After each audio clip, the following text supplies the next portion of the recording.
નમસ્કાર વિદ્યાર્થી મિત્રો, સ્વાગત છે તમારું યુટ્યુબ ચેનલની અંદર। ધોરણ 9માં હિન્દી વિષયની આપણે ચર્ચા કરી રહ્યા છીએ, જેમાં અલગ અલગ પાઠને લગતા જે કાંઈ સ્વાધ્યાયને લગતા પ્રશ્નોત્તર છે એ જોતા હોઈએ છીએ, બરાબર। તો એવા ઘણા બધા વિડીયો ચેનલ પર મુકાતા હોય છે, જેમાં પાઠ 12મો છે રાની। આ ગદ્ય પાઠ છે એ આપેલો છે મહાદેવી વર્માએ। જન્મ છે એમનો સન 1907 ઈસવીસન અને મૃત્યુ નિધન છે સન 1983 ઈસવીસન પ્રમાણે। તો આ પાઠને લગતા જે કાંઈ પ્રશ્ન જવાબ છે એ સ્વાધ્યાયના મોટા પ્રશ્નની વાત કરીએ તો એ દરેક પ્રશ્ન મોટા છે એની આપણે ચર્ચા કરશું। વિડીયો અંત સુધી જોજો। વિડીયો ગમે તો લાઇક કરજો, કોમેન્ટ કરજો, તમારા મિત્રોને પણ જરૂરથી વિડીયો શેર કરજો, જેથી કરીને આ વિડીયોની અંદરના જે કાંઈ પ્રશ્ન છે તમારા મિત્રોને પણ ખ્યાલ આવે કઈ રીતના પ્રશ્નોના જવાબો આવે છે। સાથે બીજા ઘણા બધા વિડીયોઝ છે ચેનલ પર પણ મૂકેલા છે, બરાબર। એ જોવા હોય તો ઉપર ચેનલની અંદર પ્લેલિસ્ટમાં જજો। પ્લેલિસ્ટમાં નીચે સ્ટાન્ડર્ડ 9નું હિન્દીનું પ્લેલિસ્ટ છે, ત્યાં પણ તમને આવા હિન્દીના બીજા વિડીયોઝ પણ જોવા મળશે। ગુજરાતીનું પણ પ્લેલિસ્ટ છે, વિજ્ઞાનનું પણ પ્લેલિસ્ટ છે, ઘણા બધા એવા પ્લેલિસ્ટની અંદર તમને તમારા ધોરણ પ્રમાણે મળી જશે। તો એ પણ તમે જોઈ લેજો ન જોયેલા હોય તો, જેથી કરીને તમને નવા નવા પ્રશ્નો છે એ કઈ રીતે આવે છે અને જવાબો આવનારી પરીક્ષા માટે પણ ઉપયોગી થાય। તો આ દરેક સ્વાધ્યાયના પ્રશ્નોત્તર છે એ વિડીયો અંત સુધી જોજો, જેથી કરીને વિડીયોની અંદર રહેલા દરેક પ્રશ્નોના જવાબો કઈ રીતે આવે છે તમને પણ ખ્યાલ આવે। હવે વાત કરીએ અલગ અલગ પ્રશ્ન જવાબમાં। प्रश्न पहलो है, निम्नलिखित प्रश्नों के उत्तर 5-6 वाक्य में लिखिए। पहला है, महादेवी तथा उनके भाई बहनों की क्या इच्छा थी? पिताजी ने उनकी इच्छा कैसे पूरी की?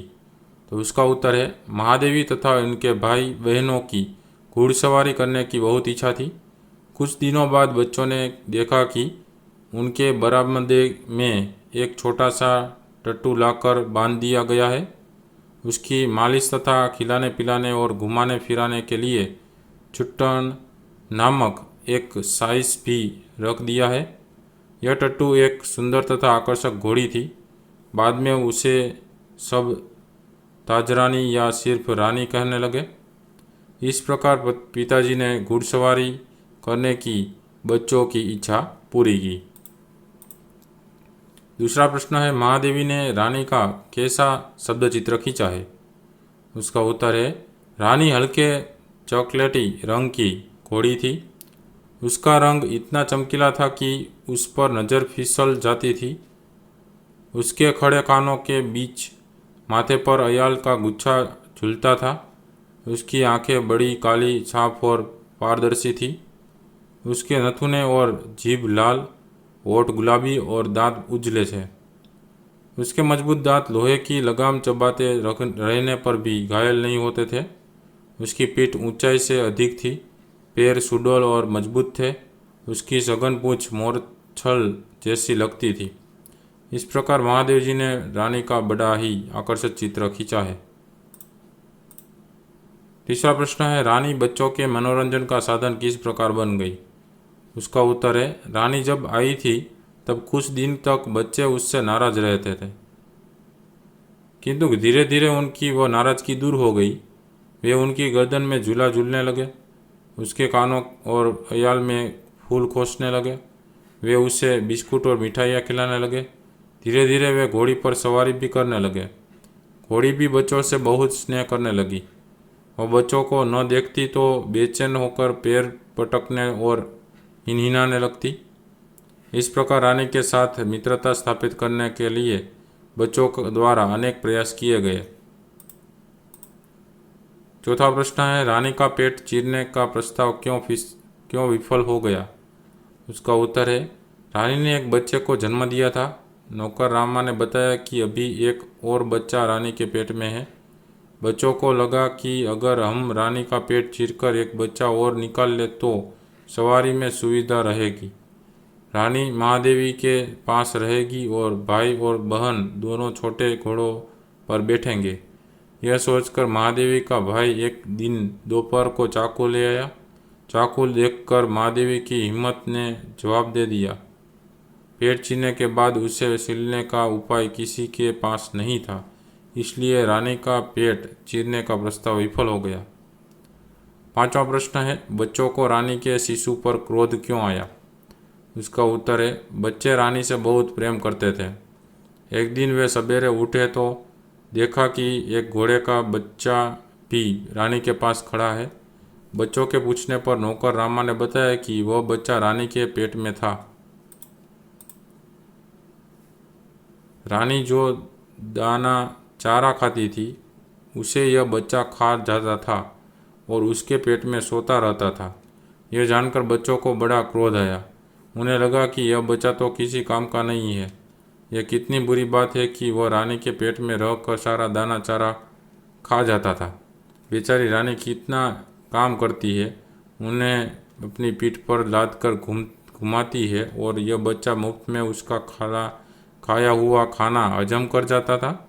यह सोचकर बच्चों को रानी के शिशु पर बड़ा क्रोध आया। प्रश्न छठा है, रानी का चरित्र चित्रण कीजिए अथवा रानी की विशेषताओं पर टिप्पणी कीजिए और लिखिए। तो उसका उत्तर लिख सकते हैं कि रानी एक छोटी सुंदर घोड़ी थी। उसका स्वभाव भी सरल और स्नेहपूर्ण था। परिवार के बच्चे उसके साथ दिल खोलकर खेलते थे। पालतू नेवला भी उसकी पूंछ से झूलता था। कुतिया रोजी भी उसकी पीठ पर चढ़ती उतरती थी। कभी कोई बच्चा मार देता तो उसका स्वाभिमान जाग उठता था, फिर भी वह शांत रहती थी। कोई बच्चा उसकी पीठ से गिर जाता तो उसे बड़ा पश्चाताप होता था। उसकी सूझबूझ से सोने के खोए हुए कड़े मिल गए थे। अपने इन्हीं गुणों के कारण रानी ने पूरे परिवार का दिल जीत लिया था। उसके बाद आता है प्रश्न दूसरा। निम्नलिखित प्रश्नों के उत्तर 2-3 वाक्य में लिखिए। जिसमें पहला है, गधे पर बैठे अंग्रेज बच्चों के बारे में रामा ने क्या बताया। उसका उत्तर है, गधे पर बैठे अंग्रेज बच्चों के बारे में रामा ने बताया कि इन्हें विलायत में गधे पर बैठने का दंड मिला है, परंतु विलायत में गधे नहीं है, इसलिए इन्हें भारत भेजा गया है। दूसरा प्रश्न है, रानी के प्रति बच्चों का ईर्ष्या और रोष दया भाव में क्यों बदल गया। उसका उत्तर है, बच्चों ने सोचा कि ताजमहल जैसे भवन की रानी होने पर भी उसके वहाँ से निकाल दिया गया। यह कल्पना करते ही उनकी सारी ईर्ष्या और रोष दया भाव में बदल गया। प्रश्न तीसरा है, रानी के साथ मित्रता स्थापित करने के लिए कैसे प्रयास किए गए। उसका उत्तर है, धीरे धीरे रानी से बच्चों की नाराज़गी दूर होने लगी। वे उसकी गर्दन में झूलने लगे, उसके कानों और अयाल में फूल खोसने लगे। वे उसे बिस्कुट और मिठाइयाँ खिलाने लगे। प्रश्न चौथा है, रानी की पीठ पर सवारी करने पर कौन सी दुर्घटना घटित हुई और क्यों। उसका उत्तर है, एक बार महादेवी रानी की नंगी पीठ पर बैठी। उसी समय उनके भाई ने अपने हाथ की पतली संटी रानी के पैरों पर मार दी। इससे रानी बहुत तेज भागने लगी। महादेवी देर तक खुद को न संभाल सकी और न नीचे गिर पड़ी।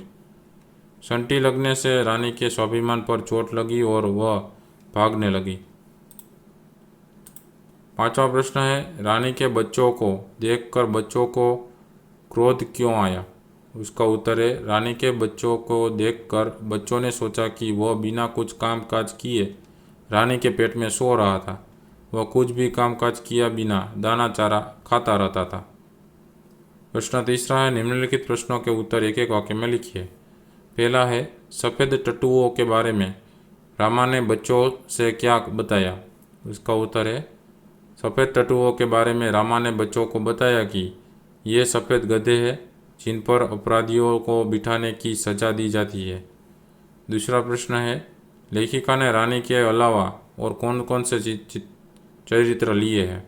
उसका उत्तर है, महादेवी वर्मा ने रानी के अलावा रोजी, कुतिया और निक्की नेवला के चरित्र लिए हैं। प्रश्न तीसरा है, रानी अपनी नंगी पीठ पर अयाल पकड़कर बैठने वाले बच्चों को कैसे संतुष्ट कर देती थी। उसका उत्तर है, रानी अपनी नंगी पीठ पर अयाल पकड़कर बैठने वाले बच्चों को दुल्की चाल से इधर उधर घुमाकर संतुष्ट कर देती थी। चौथा प्रश्न, लड़कों ने स्मृति पत्र में किस अन्याय की बात लिखी थी। उसका उत्तर है, लड़कों ने स्मृति पत्र में लिखा था कि जैसा अंग्रेज बच्चों के पास छोटा घोड़ा होता है वैसा अपने पास नहीं होना वह अन्याय की बात है। चौथा पांचवा स्वाध्याय का है, तीसरा भी आगे हमने देखा। ठीक है, जहाँ पे ये स्टार वाला निशान है वो सभी स्वाध्याय के प्रश्न है। ठीक है, ऐसे तो आपको पता चल जाएगा। 5वां प्रश्न है, रानी कौन सी साहित्यिक विद्या है? तो उसका उत्तर है रानी रेखाचित्र साहित्यिक विद्या है। 6ठा है, महादेवी रानी पर कब बैठती थी? उसका उत्तर है महादेवी रानी पर तीसरे पहर यानी संध्या समय बैठती थी। 7वां है, जन्मदिन पर नानी ने क्या भेजा? उसका उत्तर है जन्मदिन पर नानी ने शेर मुंह वाले सोने के कपड़े भेजे। 8वां है, रानी बच्चों को अपने पास कैसे बुलाती थी? उसका उत्तर है रानी पैर पटक कर या हिनहिना कर बच्चों को अपने पास बुलाती थी।